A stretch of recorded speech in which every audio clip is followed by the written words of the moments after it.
ওম নমো ভগবতে শ্রী গুরুদেবায় বালক ব্রহ্মচারিণে ধর্ম সংস্থাপনার্থায় নারায়ণায় হরহে পরম ব্রহ্মণে নমঃ নমঃ।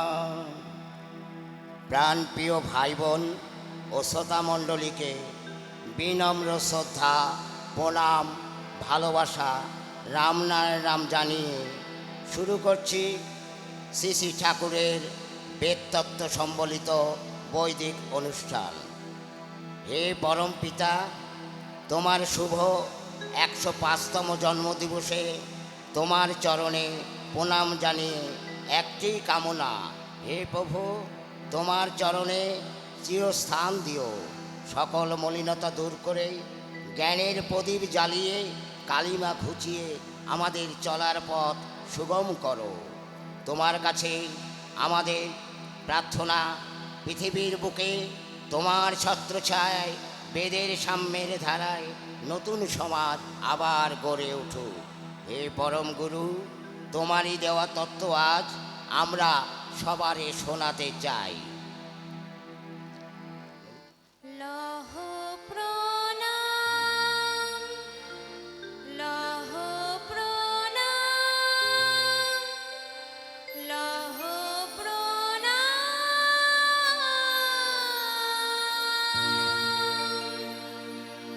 জনম লগনে লহ প্রভু, আমার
জ্ঞানের আলোর যিনি পথ দেখান তিনিই গুরু।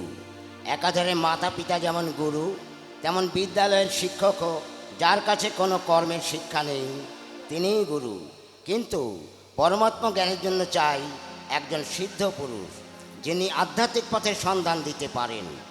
সিদ্ধ পুরুষ জন্মসিদ্ধ মহানের সঙ্গে পার্থক্য হচ্ছে, সিদ্ধ পুরুষ যে স্তর পর্যন্ত সাধনা প্রাপ্ত হয়েছেন শিষ্যকে সেই স্তর পর্যন্ত পৌঁছে দিতে পারেন, আর জন্মসিদ্ধ মহান মুহূর্তের মধ্যে জন্ম মৃত্যু ছক পার করে মুক্ত করে দেন। উদাহরণস্বরূপ ঠাকুর বলেছেন, ধরো কেউ সিঁড়ি বেয়ে ছতলা উঠছে আর কেউ লিফটে উঠছে। যে লিফটে যাচ্ছে সরাসরি ছতলায় পৌঁছাচ্ছে। কতকটা সাধারণ ট্রেন আর এক্সপ্রেস ট্রেনের মতো। সাধারণ ট্রেনের যাত্রীদের প্রত্যেক স্টেশনের অভিজ্ঞতা হচ্ছে, কিন্তু পৌঁছাতে দীর্ঘ সময় লাগছে। নাবালকের হাতে সম্পত্তি গেলে দুদিনে নষ্ট করে ফেলে। তাই জন্মসিদ্ধ মহান সাধকের উপযুক্ত সময়ে স্ফুরণের দরজা খুলে দেন। সৃষ্টি স্মৃতি যার করায়ত্ত, তার চরণে মন রেখে সর্বদা চলতে হয়। ঠাকুর বলেছেন, নাম জপ করে আর কত এগোবে? গুরুর প্রতি ভালোবাসাটা যদি থাকে তবে গুরু ড্যাং ড্যাং করে পার করে দেবে। এই পরম পিতা, তোমার চরণে প্রণাম জানাই, তোমার আশিসে ধন্য হোক ধরাতল। চৈতন্যদেবের ভবিষ্যৎবাণীর বংশধর রূপে 1327 সাল 23শে কার্তিক মঙ্গলবার কালী পুজোর অমাবস্যায় রাত 10:20 ঢাকা জেলার বিক্রমপুর পরগনার মেদিনী মণ্ডল গ্রামে বৈদিক বাড়িতে শ্রী শ্রী ঠাকুর জন্মগ্রহণ করেন। মাতার নাম চারুশীলা দেবী ও পিতার নাম শ্রী সুরেন্দ্রনাথ চক্রবর্তী এবং মামার নাম শ্রী হেরম্বনাথ তর্কতীর্থ। বাবা আদিত্যনাথ, তৈলঙ্গনাথ স্বামী, লোকনাথ ব্রহ্মচারী, প্রভু জগৎবন্ধু, বামা খেপা প্রমুখ ঠাকুর সম্পর্কে ভবিষ্যৎবাণী করে গেছেন। ঠাকুরের পিতৃপ্রদত্ত নাম শ্রী বীরেন্দ্রনাথ চক্রবর্তী। বালক বয়স থেকে গুরুর মঞ্চে, তাই সকলের কাছে আজও বালক ব্রহ্মচারী রূপে প্রচারিত।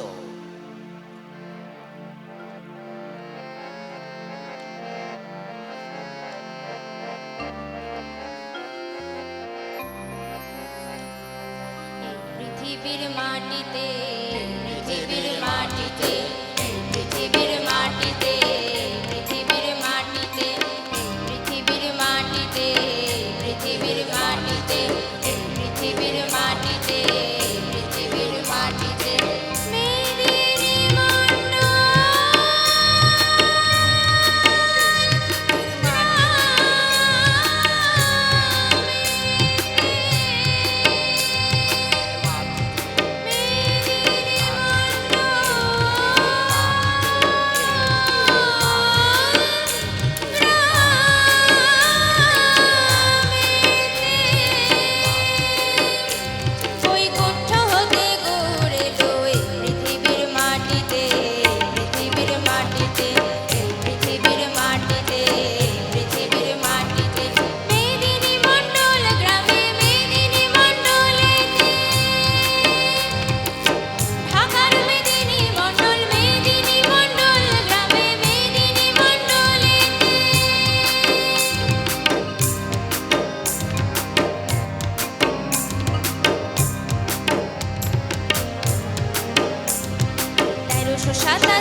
শিশুর সাথে করিতেন খেলা, আর খেলার ছলে দেখাইতেন কত নানান লীলা। সেই যুগে গৌর রূপে জন্মেছিলেন, বেদের বাণী প্রচারিতে আবার আসিলেন। ভবিষ্যৎবাণী তার পূর্ণ হলো ধরাতে। এই পৃথিবীর মাটিতে, পৃথিবীর মাটিতে, পৃথিবীর মাটিতে, পৃথিবীর মাটিতে।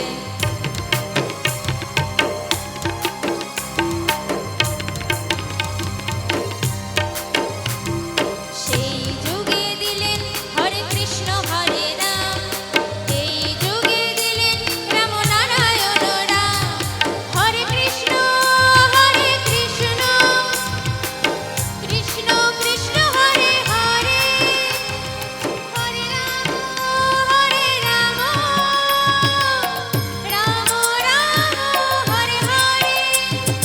সেই যুগে দিলেন হরে কৃষ্ণ হরে রাম, এই যুগে দিলেন রাম নারায়ণ রাম। ধন্য মোরা সন্তান তার স্পর্শিয়া চরণ, জ্ঞান ভক্তি হবে তারে করিলে শরণ। মহাপ্রভু জন্ম নিলেন বিশ্বজীবের কোলেতে।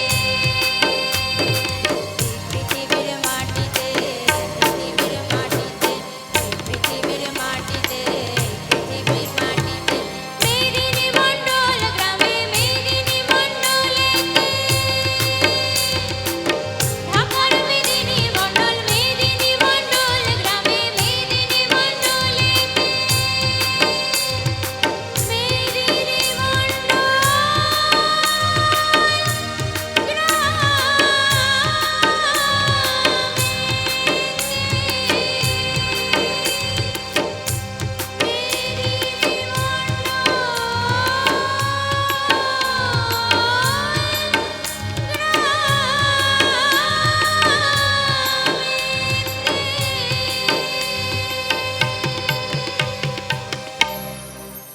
প্রচলিত ধর্মে দেখতে পাই, যারা ধর্মের মঞ্চে বসে আছেন তারা মানুষের বিশ্বাস অর্জনের জন্য গেরুয়া বসন, মালা, ফোঁটা, তিলক, মাঠা পরেন, এমনকি জটাও রাখেন। কিন্তু জন্মসিদ্ধ মহানকে সাজতে হয় না। মৌমাছি যেমন ফুলের সৌরভে হ্যালো। আকৃষ্ট হয়ে ফুলের কাছে মধু আহরণ করতে ছুটে যায়, তেমন হ্যালো। বালক ব্রহ্মচারী মহারাজের কাছেও মানুষ স্বতঃস্ফূর্তভাবে ছুটে যায় তার বিভূতি ও তত্ত্বের আকর্ষণে। সমাজের বহু জ্ঞানী গুণী সাধক, এমনকি তার চেয়ে বয়োজ্যেষ্ঠ ব্যক্তিরাও তার কাছে দীক্ষা নেন। ঐশ্বরিক বিভূতি যার স্বয়ম্ভূ প্রকাশ পায়, তার কাছে কিছু চাইতে নেই, যা দেওয়ার তিনি স্বতঃস্ফূর্তভাবেই দেন। তার কাছে কামনা করতে হয় যতই দুঃখ আসুক তিনি যেন সহ্য করার ক্ষমতা দেন। মেসেঞ্জার ও অ্যান্টিফোর্স থেকে তিনি যেন সর্বদা আমাদের রক্ষা করেন। তুমি ত্যাগের ঠাকুর,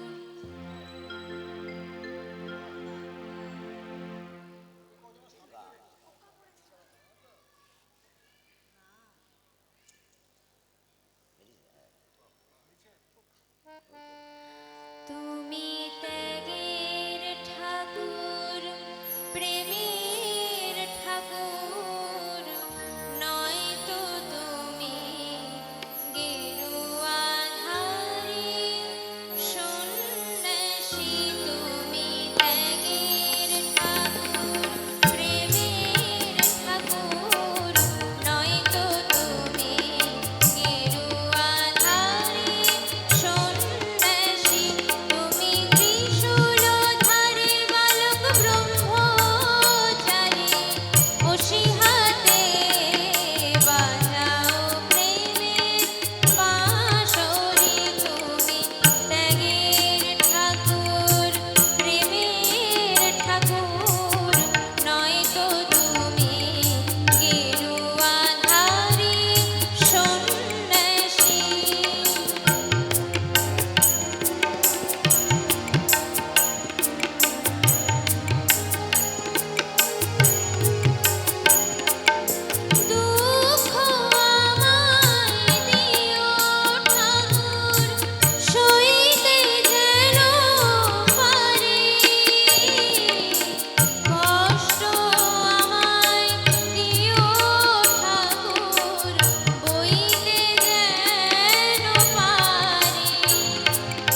ব্রহ্মসিদ্ধ ঠাকুর শ্রী শ্রী বালক ব্রহ্মচারী মহারাজ জীবকে উদ্ধার করার জন্য এক যুগোপযোগী মহাশক্তিশালী মহানাম নিয়ে এলেন। তা হলো রাম ও নারায়ণ রাম। সৃষ্টির প্রারম্ভের ধ্বনি ওং আর অনন্ত বিশ্বের ধারার ধ্বনি আ। তাই এই নাম উচ্চারণ করলে উচ্চারিত হয় আ ও আ আ ও ও, যাহা মহামিলনের ধ্বনি। এই নাম সমবেতভাবে যত গাওয়া যাবে অর্থাৎ উচ্চারিত হবে, মহাশূন্যে এক সুরধ্বনির আস্তরণ পড়বে, যার থেকে এক সময় জীবজগৎ সুরে ভরপুর হয়ে যাবে। কৃষ্ণ শব্দে কৃষ্ণবর্ণ মহাশূন্য মহাকাশকে বোঝায়, যার থেকেই জীবজগতের ধারা, তাহাই রাধা। অপরদিকে রাম শব্দেও বৃহৎ মহাকাশ এবং নারায়ণ শব্দেও জীবজগৎকেই বোঝায়। সর্বসংস্কার মুক্ত মনে কাজে কর্মে এই নাম করলেই জনজাগরণ ঘটবে, সেই সঙ্গে মনের ক্লেদ দূর হবে। এই নামের ধ্বনিতেই জীবের মুক্তি। রাম নারায়ণ রাম মনে প্রাণে গাহে। রাম নারায়ণ রাম মনে প্রাণে গাহে। রাম নারায়ণ রাম মনে প্রাণে গাহে। রাম নারায়ণ রাম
বালক ব্রহ্মচারী মহারাজ বলেছেন, আমার জীবদ্দশায় এক জাতি, এক ধর্ম, এক রাষ্ট্র ব্যবস্থা করে দিয়ে যাবই।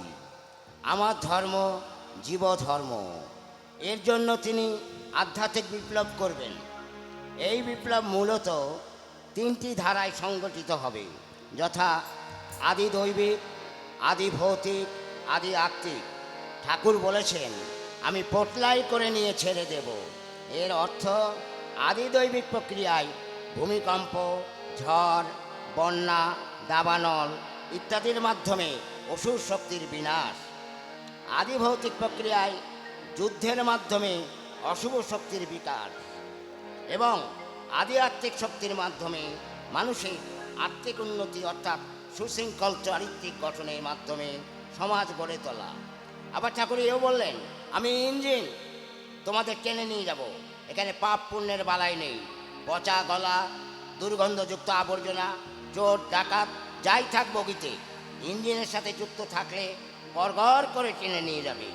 বগিতে ওঠার জন্য মহাকাশের সুরধ্বনির স্বরগ্রাম রাম নারায়ণ রাম রেয়াজ করে যেতে হয়, তবেই মানুষের মুক্তি। এই নামের ধ্বনি আমাদের একমাত্র পারের করি, একমাত্র পাথেয়। পাপি তাপি উদ্ধার হবে,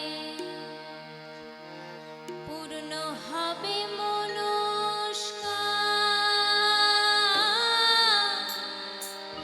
পাপি তাপি উদ্ধার হবে, পূর্ণ হবে মনস্কার। আপদ বালাই দূরে যাবে, আপদ বালাই দূরে যাবে, বিধি হবে বাম। বলো রাম নারায়ণ রাম, বলো রাম নারায়ণ রাম, বলো রাম নারায়ণ রাম, বলো রাম নারায়ণ রাম। পাপি তাপি উদ্ধার হবে,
যা ধরে রাখে তাই ধর্ম। জীবজগৎকে ধরে আছে আলো অর্থাৎ সূর্য, জল, বাতাস, মাটি ও মহাশূন্য মহাকাশ। আপনি হিন্দুই হন আর মুসলমানই হন, এদের কিন্তু অস্বীকার করতে পারবেন না। তাই এদের আদর্শ পালন করাই ধর্ম। আবহমান কাল থেকে এরা নিরলস নিষ্কামভাবে জীবের সেবা করে চলেছে। এদের মধ্যে আত্মপ্রকাশের প্রবণতা নেই। গ্রহ নক্ষত্র আপন কক্ষপথে অবিরত ঘূর্ণমান। এদের প্রভাবে জীবজগৎ বেঁচে আছে। এদের কার্যে কারোর প্রতি কার্পণ্য নেই। সমদৃষ্টি সম্পন্ন উদারতাই এদের লক্ষ্য। এদের আদর্শে অনুপ্রাণিত হয়ে চললে পৃথিবী একদিন হবে স্বর্গ। পৃথিবীতে কেবল মানুষই নয়, প্রতিটি জীবের বাঁচার সম অধিকার। এই অধিকার থেকে কেউ বঞ্চিত হতে পারবে না। এই শিক্ষাই প্রকৃতি থেকেই কিন্তু পাই। উদ্ভিদ ও গৌদুগ্ধের মাধ্যমে প্রকৃতি আমাদের বাঁচিয়ে রেখেছে। শিশু জন্মাবার সাথে সাথে শিশুর খাদ্য হিসাবে মাতৃস্তনে দুগ্ধ আসে।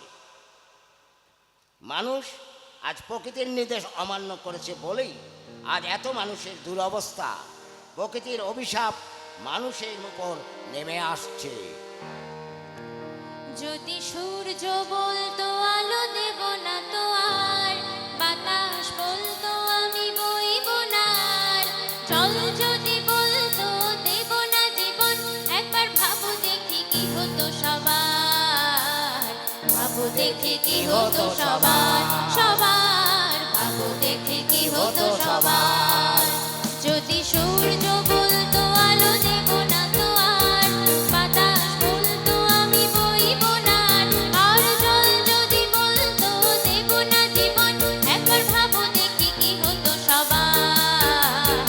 ভাবো দেখি কি হতো সবার, সবার ভাবো দেখি কি হতো সবার।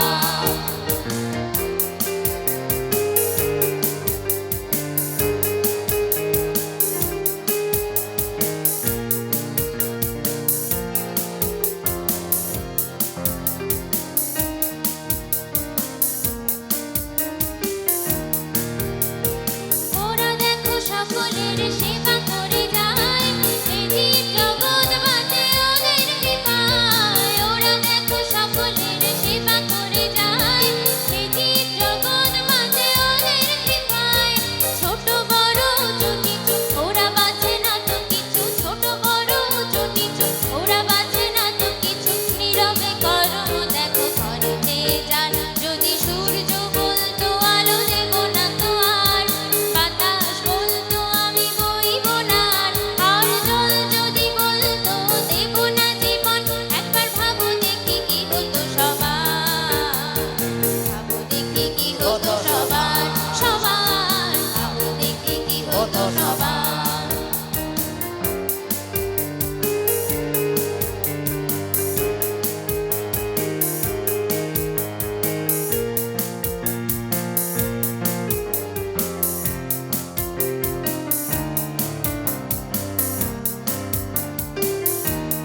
জন্মই সন্ন্যাস, মৃত্যুই ত্যাগ। জীবনে ত্যাগ বলে কিছুই হয় না, ত্যাগী সাজার প্রয়োজনও হয় না। চক্ষু, কর্ণ, নাসিকা, জিহ্বা ও ত্বক, এই পঞ্চ ইন্দ্রিয়ের দ্বারা তৃপ্তি কাম। ভগবত প্রেম বাসনাও কাম। কাম শুধু লিঙ্গদ্বারে সীমাবদ্ধ নয়, সৃষ্টি যাতে ব্যাহত না হয় তার জন্য মুহূর্ত আনন্দের স্যাম্পল। এর দ্বারা প্রকৃতি সজাগ করছে, সহস্রারে এক অনাবৃত আনন্দের ধারা বইছে। সেই আনন্দেই ভরপুর হতে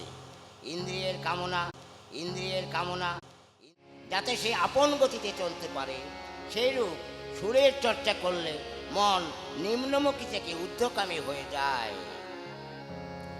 ত্যাগের প্রতীক গেরুয়া তুমি পড়েছ কেন বলো না, তুমি পড়েছ কেন বলো না।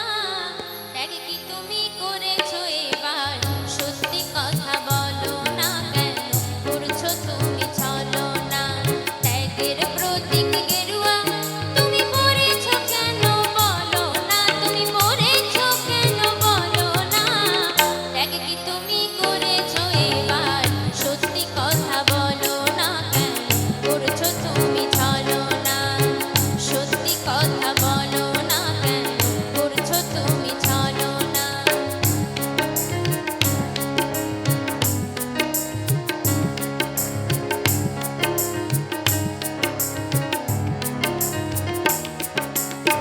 কাম কাঞ্চন ত্যাগ করেছো বলছো তুমি বটে, আমি তো দেখি কোনো কিছুই ত্যাগ হয়নি মোটে। কাম কাঞ্চন ত্যাগ করেছো বলছো তুমি বটে, আমি তো দেখি কোনো কিছুই ত্যাগ হয়নি মোটে। তোমার ভণ্ডামিতে সময় গেল, সত্য জানা হলো না। তোমার ভণ্ডামিতে সময় গেল, সত্য জানা হলো না। ত্যাগ কি তুমি করেছো এবার, সত্যি কথা বলো না, কেন করছো তুমি চলো না। ত্যাগের প্রতীক গেরুয়া তুমি পড়েছো কেন বলো না, তুমি পড়েছো কেন বলো না। ত্যাগ কি তুমি করেছো এবার, সত্যি কথা বলো না, কেন করছো তুমি চলো না।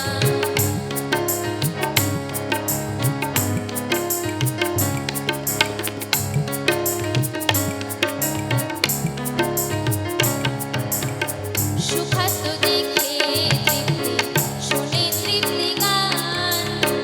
বন্ধু তুমি জেনে রেখো, তৃপ্তিটাই তো কাম। আর সুখাদ্য দেখে তৃপ্তি, শুনে তৃপ্তি গান। আর বন্ধু তুমি জেনে রেখো, তৃপ্তিটাই তো কাম।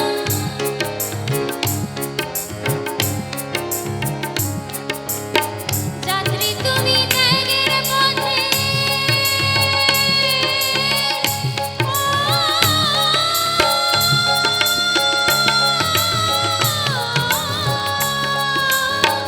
যাত্রী তুমি ত্যাগের পথে, এই সত্যকে মেনো।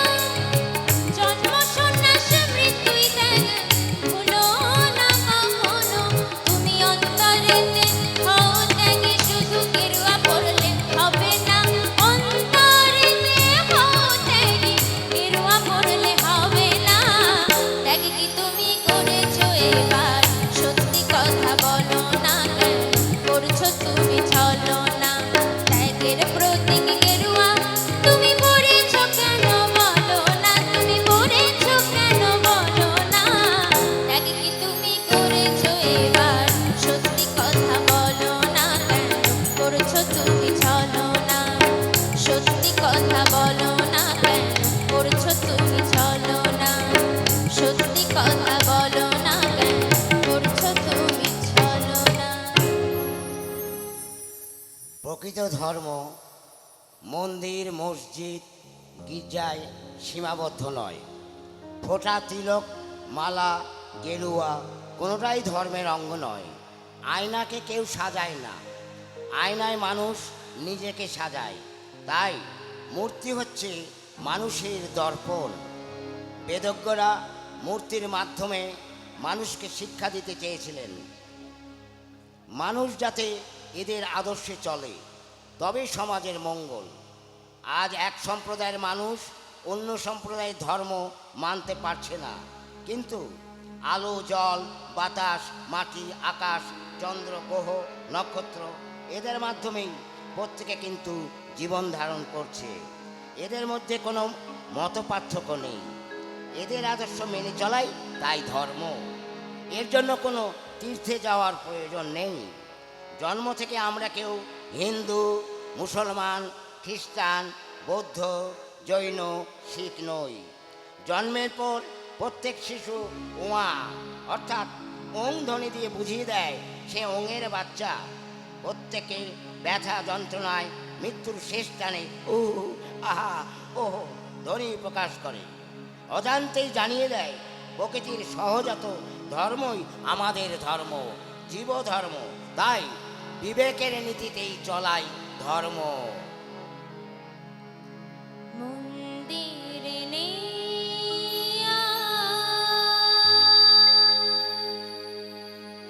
মসজিদে নেই গির্জাতে নেই ভগবান, গির্জাতে নেই ভগবান। মন্দিরে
দেশভক্ত ও মহানাম প্রচার, সেই সঙ্গে দেশ সেবার জন্য আদর্শ সন্তান গঠন করার জন্য বালক ব্রহ্মচারী মহারাজ সন্তান দল গঠন করেছেন।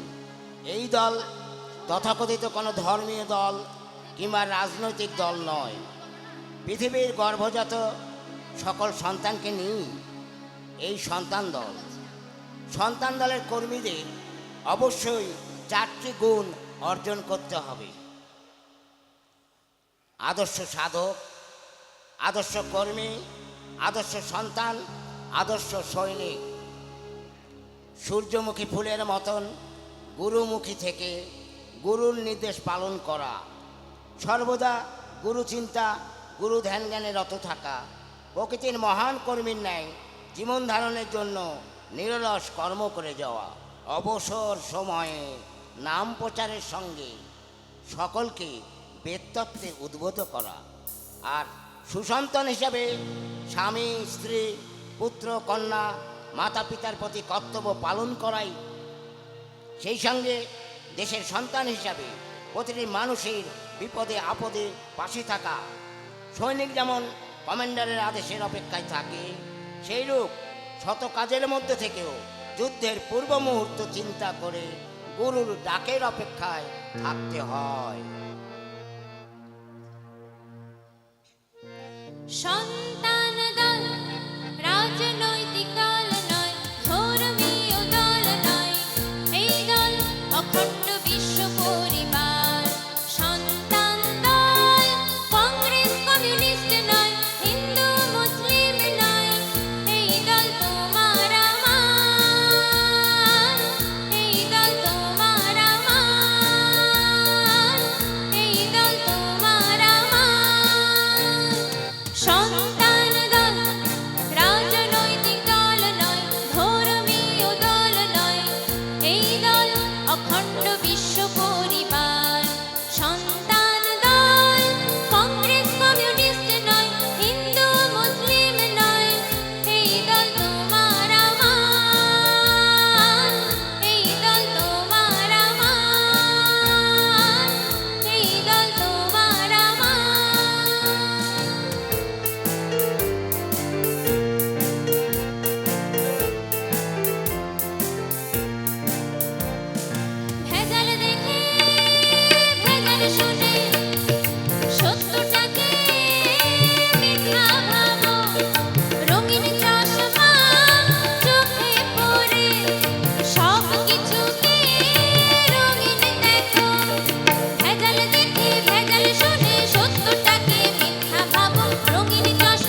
দলের কর্মীদের সর্বদা মনে রাখতে হবে, তারা পোষা হাতির ন্যায় সকলকে ঠাকুরের মতাদর্শে যেন আনতে পারে। ঠাকুর বলেছেন, তোমাদের আদর্শ দেখে একদিন মানুষ তোমাদের ডেকে গদিতে বসাবে। তাই সন্তান দলের কর্মীদের খুব সচেতন হয়ে চলতে হবে। কোনো নেশার বশীভূত হওয়া চলবে না।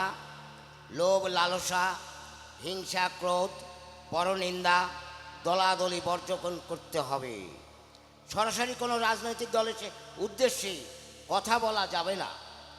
একমাত্র ঠাকুর বালক ব্রহ্মচারী আমাদের দেবতা, তিনিই আমাদের একমাত্র নেতা। এই ধ্যান জ্ঞানে সকল ধর্মীয় কুসংস্কার বর্জন করতে হবে, তাদের মান অপমান ত্যাগ করতে হবে, মাটির মতন ধৈর্য ধারণ করতে চলতে হবে। মনে প্রাণে সর্বদা রাম নারায়ণ রাম স্মরণ করে আগতদের রাম নারায়ণ রাম ধ্বনির মাধ্যমে স্বাগত জানিয়ে দাঁড়ে দাঁড়ে নাম প্রচারের মাধ্যমে জনজাগরণ ঘটাতে হবে। সেই সঙ্গে নিজের দেহের আসরিক বৃত্তিগুলো দূর করতে হবে এই নামে জপের মাধ্যমে।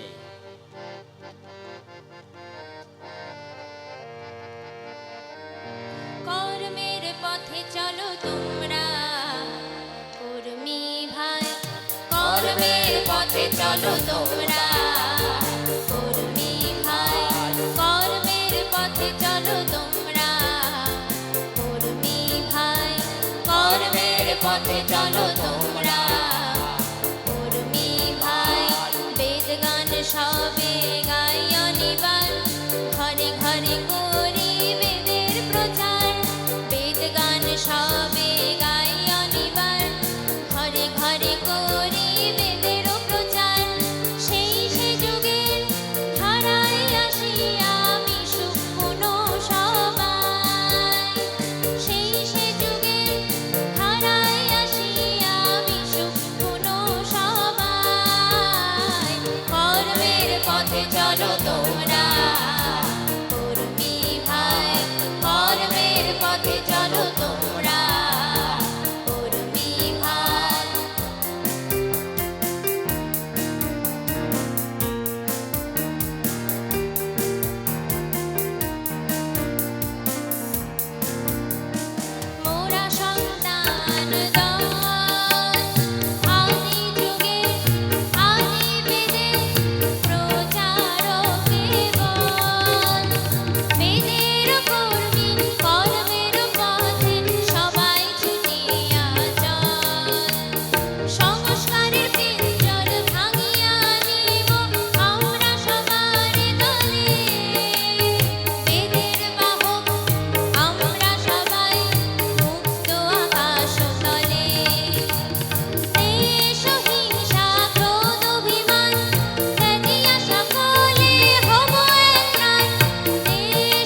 সবে গাই অনিবার, ঘরে ঘরে করি বেদেরও প্রচার, বেদ গান সবে গাই অনিবার, ঘরে ঘরে করি বেদেরও প্রচার। সেই সে যুগের ধারায় আসি আমি শুকনো সবাই, সেই সে যুগের ধারায় আসি আমি শুকনো সবাই। কর্মের পথে চলো তোমরা কর্মী ভাই, কর্মের পথে চলো তোমরা কর্মী ভাই, কর্মের পথে চলো তোমরা কর্মী ভাই, কর্মের পথে চলো তোমরা কর্মী ভাই।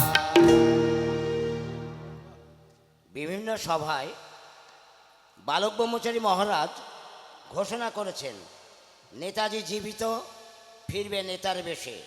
এ কথা বলার জন্য ঠাকুরকে বহু নির্যাতন সহ্য করতে হয়েছে, এমনকি কারাবাসও করতে হয়েছে। অনেক নেতাই তো মারা গেছেন, কিন্তু নেতাজির বেলায় কেন বারবার তদন্ত হয়? অর্থাৎ মানুষের মন থেকে নেতাজিকে মুছে দেওয়ার এক গভীর চক্রান্ত। ঠাকুর বলেছেন, ভারতের বেদের সাম্য প্রতিষ্ঠা করার জন্য চাই একজন উপযুক্ত নেতা। সেই নেতা হচ্ছেন নেতাজি সুভাষচন্দ্র বসু। তিনি শক্তি সাধনায় সিদ্ধি লাভ করেছেন, তার ইচ্ছা মৃত্যু। তিনি আজও 40-45 বছরের মতন কর্মঠ আছেন। পূর্বে আসাম, বাংলা, বিহার, উড়িষ্যা নিয়েছিল বঙ্গদেশ। সেই বঙ্গের উড়িষ্যার কটকে তিনি জন্মগ্রহণ করেন। করাচাবুকে ঠাকুর বলে রেখেছেন, আজ বিশ্বের রাজনীতিতে চলছে দাবার খেলা, বোরের চালে কে কাকে মাত করবে সেই চিন্তাই হলো একমাত্র কথা। তার ফলে ভারতের আকাশে উঠছে বাজ পাখি, কখন ছো মেরে নিয়ে যায়, ভারতকে তুলে নিয়ে যাবে বুঝতেও পারবে না। পড়ে থাকবে মন্ত্রীগণ আর সব দল। হয়তো তখনই হবে এই পরিত্যাতার ভূমিকায় নেতাজিকে আমরা দেখতে পাব। ঠাকুর বলে রেখেছেন, ঘরের মাঠে ওকে দাঁড় করিয়ে দেব, ওর মুখ দিয়ে শুনে নিও ওর সঙ্গে আমার কি সম্পর্ক। চীন, রাশিয়া সঙ্গে নিয়ে অখণ্ড ভারত গড়বে। যে মুহূর্তে নেতাজি ঢুকবেন, দুই বাংলা এক হয়ে যাবে। শুনতে অবাস্তব মনে হলো, এটাই সত্য, এটাই সত্য, এটাই সত্য। আমি এমন একটি কথা বলেছি, এমন আমি একটা কথা ঘোষণা করব, যা শুনে সবাই মাথায় হাত দিয়ে বসবে। জেগে ওঠো, জেগে ওঠো, জেগে ওঠো, জাগো ভারতের কোটি কোটি মা ভাই বোন, জাগো ভারতের কোটি কোটি মা ভাই বোন, শোষিত নিপীড়িত প্রাণ, শোষিত নিপীড়িত প্রাণ।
স্বাগতম নেতাজি স্বাগতম নেতাজি স্বাগতম জাগো ভারতের কোটি কোটি মা ভাই বোন ভারতের কোটি কোটি মা ভাই বোন শোষিত নিপীড়িত প্রাণ শোষিত নিপীড়িত প্রাণ নেতার বেশে আজ নেতাজি সুভাষ নেতার বেশে আজ নেতাজি সুভাষ আমরা করি তারে আহ্বান করি আহ্বান করি আহ্বান নেতাজি স্বাগতম নেতাজি স্বাগতম নেতাজি স্বাগতম নেতাজি স্বাগতম নেতাজি স্বাগতম নেতাজি স্বাগতম নেতাজি স্বাগতম নেতাজি স্বাগতম 1960 সালে শ্যামবাজার ভূপেন বোস এভিনিউতে 4 ডিসেম্বর থেকে 25 ডিসেম্বর পর্যন্ত 22 দিন নির্বিকল্প সমাধিস্থ হয়ে তিনি দৃষ্টান্ত রেখে গেছেন যে অষ্টসিদ্ধ তার করায়ত্ত মুহূর্তে দেহ রেখে অন্য দেহ ধারণ করতে পারেন, সবার অলক্ষ্যে দেহ নিয়ে চলে যেতে পারেন, এমনকি অন্য মানুষের দেহ গঠন করেও নিয়ে যেতে পারেন। একবার ঠাকুর এই আপনাদের জিয়াগঞ্জে মুর্শিদাবাদের সেই দিনই খড়দেহে মা আনন্দবী আশ্রমে সদল বলে গিয়েছিলেন। খবরটি যুগান্তর পত্রিকায় প্রকাশিত হয়েছিল। 1993 সালের 8ই এপ্রিল ঠাকুরকে ভর্তি করা হয় কলকাতা কুঠারি মেডিকেলে এবং 5ই মে ডেথ সার্টিফিকেট দেওয়া হয় ডাক্তারের পরিবেশায়। কিন্তু যে দেহ দাহ করা হয় তার ছবি কেন কোনো সংবাদ মাধ্যমে দেখানো হলো না? কেনই বা সন্তান দলের দাবি অনুসারে 51 দিন পর 52 দিনের মাথায় সরকার থেকে ঠাকুরের দেহ পরীক্ষা করার জন্য পুনরায় মেডিকেল টিম পাঠানো হলো? কেনই বা মেডিকেল রিপোর্ট আজ পর্যন্ত জনগণের সম্মুখে আনা হলো না? কেনই বা তৎকালীন ক্রীড়ামন্ত্রী সুভাষ চক্রবর্তী ঠাকুরের দেহ দেখে বলেছিলেন নাকে নস্যি নেই তো তাই পচা গন্ধ পাচ্ছি না, এবং এও বলেছিলেন যুগ্ম কায়দায় অপারেশন হলো। যাই হোক, এই রহস্য ঠাকুর এসেই বলবেন। বৃহৎ কাজে ঠাকুর চলে গেছেন। ঠাকুর যে মারা যাননি তার প্রমাণ 1994 সালের 16ই জুলাই স্টেটমেন্ট পত্রিকায় আমরা দেখতে পেলাম। সেখানে একই রকম দেখতে 5 ব্যক্তির ছবি ছাপা হয়। সেখানে লেখা ছিল, do you see the person behind the mask, অর্থাৎ মুখোশের আড়ালে মানুষটিকে চেনে। 1990 সালে ঠাকুর এও বলেছেন, আমি তারিখ দিয়ে কথা বলবো যে আমি আবার এলাম, আমি তারিখ দিয়ে কথা বলবো আমি এলাম। তাহলে ঠাকুর মারা যাননি, তিনি আবার আসবেন। ঠাকুরেরই কথা, আমার কথা নয়। যে খেলা তুমি খেলেছ প্রভু এ বিশ্ব ভুবনে, তোমারে খেলা বলো পৃথিবী কয়জনা জানে, কয়জনা জানে।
আমাদের এবার শেষ গান হবে। উপস্থিত যারা আমাদের গুরু ভাই বোনেরা আছেন তাদেরকে বলবো আপনারা সমবেতভাবে এই গানটি গাইবেন এবং উঠে দাঁড়িয়ে নেচে নেচে গাইবেন। মহাপ্রভু যেভাবে গান গেয়েছিলেন দাঁড়ে দাঁড়িয়ে হরে কৃষ্ণ কৃষ্ণ কৃষ্ণ হরে হরে, হরে রাম রাম রাম হরে হরে, সেইভাবে আমাদের ঠাকুরও এই রাম রাম দিয়েছেন, সেই নাম আপনারা করবেন। আসুন। শ্রী চৈতন্যদেব আজ থেকে 538 বছর পূর্বে নদিয়া জেলার নবদ্বীপে জন্মগ্রহণ করেন। ব্রাহ্মণদের সূচি অসুচি উপেক্ষা করে সকল সম্প্রদায়ের মানুষকে নিয়ে হরে কৃষ্ণ কৃষ্ণ কৃষ্ণ হরে হরে, হরে রাম রাম রাম হরে হরে, এই নামের মাধ্যমে গণজাগরণ ঘটালেন। কিন্তু মাঝপথে ব্রাহ্মণদের চক্রান্তে পুরীতে তার মৃত্যু ঘটে। মৃত্যুর পূর্বে তিনি তার মামা বিষ্ণুদাস চক্রবর্তীকে ভবিষ্যৎবাণী করেছিলেন তিনি পুনরায় মাতুল বংশে ত্রয়োদশ উত্তরপুরুষে ভাগ্নরূপে জন্মগ্রহণ করবে। একথা বিষ্ণুদাস চক্রবর্তীর জামাতা গোপীনাথ কণ্ঠাবরণ নাগার্জুনীয় গ্রন্থে উল্লেখ করেছেন। 5-7 বছর বয়সে ঠাকুর দীক্ষা দিতে শুরু করেন। এটা পৃথিবীর ইতিহাসে বিরল। সেই সময় তিনি বলতেন, আমি 4 দেয়ালের সীমানার গণ্ডি ভেঙে দিয়ে যাব। ঠাকুর বিগত রাষ্ট্রনেতাদের উদ্দেশ্যে বলেছেন, তোমরা মহাপ্রভুকে হত্যা করেছ, যিশুকে ক্রুশবিদ্ধ করেছ, সক্রেটিসকে বিষ দিয়ে হত্যা করেছ, কিন্তু আমার কেশাগ্র স্পর্শ করতে পারবে না। আমার জীবদ্দশায় সারা পৃথিবীতে এক জাতি, এক ধর্ম, এক জীবধর্ম, এক রাষ্ট্র ব্যবস্থা গড়ে দিয়ে যাবই। আমি ব্রিগেডে একটি ভালোবাসার মিটিং করব। 1993 সালের 27 মার্চ গেদের মিটিংয়ে বললেন, সুস্থ হয়ে ফিরে এসে তোমাদের একটি সুখবর দেব। ঠাকুর বলেছেন, মৃত্যুর পর ফিরে এসে আজ পর্যন্ত কেউ বলেনি মৃত্যুর পর কি আছে, আমি তোমাদের জানিয়ে দেব, নিউ লাইট দেব। এখানে আত্মার মুক্তির কারখানা খুলে বসেছে। লোক ঠকানোর ব্যবসা এবার চিরতরে বন্ধ হবে। আমি এমন গ্রন্থ লিখে রেখে যাব যাতে ভাইব্রেশন থাকবে, শুধু মানুষেরই নয়, সব জীবের মনে এক আলোড়ন ঘটবে। আমার কাছে আসবে লাখে লাখে, যা থাকবে হাতে গোনা যাবে। আন্তর্জাতিক চক্রান্তে জুডাসের দল এখনও ভাই বোনদের মধ্যে বিভ্রান্ত ছড়াচ্ছে। ভক্ত সন্তানদের মনে রাখতে হবে, আমরা যেন সেই ফাঁদে পড়ে কুসংস্কারে জড়িয়ে না পড়ি। ঠাকুর যদি গুরুগুরি করে মঠ মন্দির নিয়ে থাকতেন, তাহলে তিনি ও তার শিষ্যরা বহাল তবিয়তে থাকতে পারতেন। ঠাকুর বলতেন, বাড়িতে সিঁড়ি থাকলে কেউ পাইপ বেয়ে ওঠে। বর্তমান সমাজে স্বীকৃত গুরু প্রথা, কবচ, তাবিজ, মাদলি, হোম, যজ্ঞ কোনোটাই তিনি করেন না। তাহলে দুর্ভোগ জেনেও খামোকা নেতাজির কথা বলতে যাবেন কেন? তাই তিনি বলেছেন, নেতাজির কথা বলার জন্য তোমাদের অনেক লাঞ্ছনা গঞ্জনা সহ্য করতে হবে। এর জন্য মান সম্মান প্রত্যাশা করো না। তাই ঠাকুরের সন্তান রূপে আমরা যেন ঠাকুরের বেদতত্ত্ব রাম ও নারায়ণ নাম মহানাম জনসমাজে তুলে ধরতে পারি, এই থাকবে আমাদের অঙ্গীকার। স্বাভাবিকভাবেই আপনাদের মনে প্রশ্ন জাগতে পারে, ঠাকুরের তালে চলতো কিভাবে?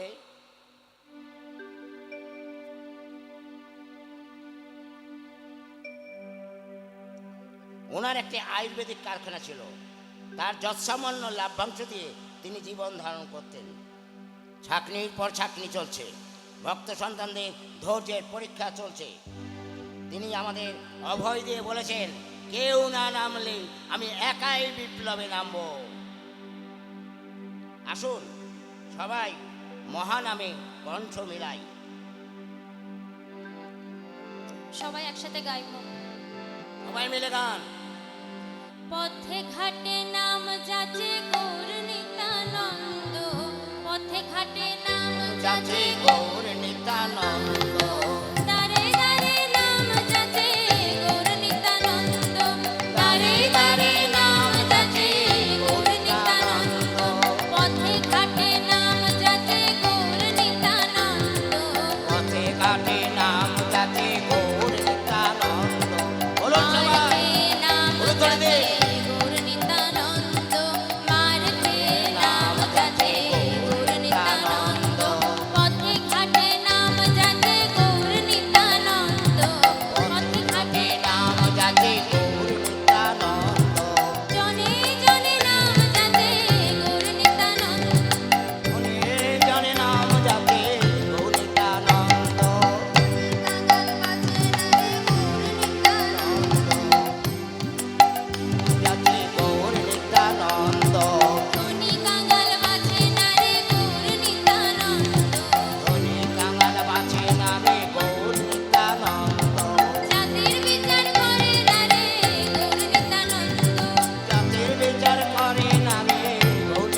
ব্রহ্মচারী সেই হরি হরি ঠাকুর বালক ব্রহ্মচারী সেই হরি এই হরি ঠাকুর বালক ব্রহ্মচারী কথা দিয়ে এসেছে রে কথা দিয়ে এসেছে রে একবার তোরা চিনে নে রে একবার তোরা চিনে নে রে যেমন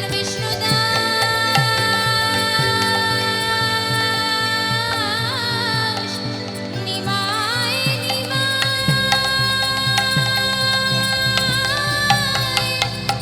বলে তখন কেঁদেছিল বিষ্ণুদাস